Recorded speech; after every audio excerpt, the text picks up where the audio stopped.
Hola, me llamo José Garrido, tengo una consultoría de dirección financiera y bueno, soy mentor porque inicialmente me gusta compartir y ayudar realmente a gente que lo necesite.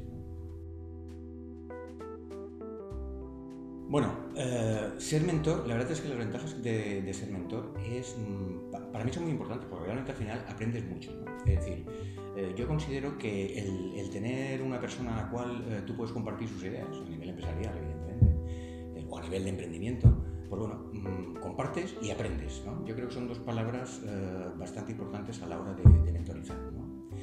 Eh, para mí la verdad es que la experiencia que he tenido a través de los mentorizados ha sido muy positiva.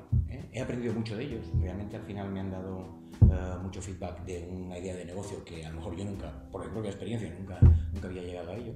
Pero sí que es cierto que esa aportación, pues bueno, que me han ofrecido ellos, ha sido un poco la contrapartida que yo he podido ofrecer en base a la experiencia que yo he tenido, ¿no? Ha sido un poco el feedback que hemos recibido tanto uno como otro.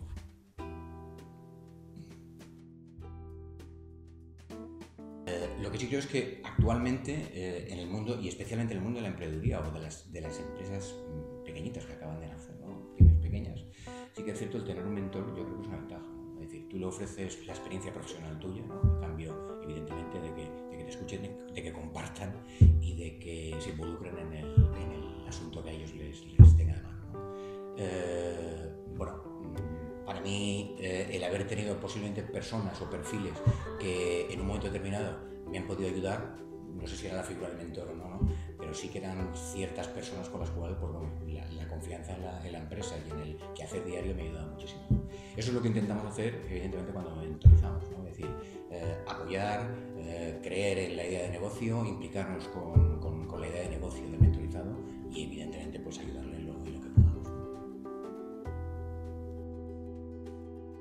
El consejo que les daría a los mentorizados en este caso es que aprovechen la experiencia de los mentores. Yo creo que es muy positiva, es decir, el saber conocer el trabajo que han realizado anteriormente, la propia experiencia, ¿no? les puede ayudar muchísimo y evidentemente pues que se involucren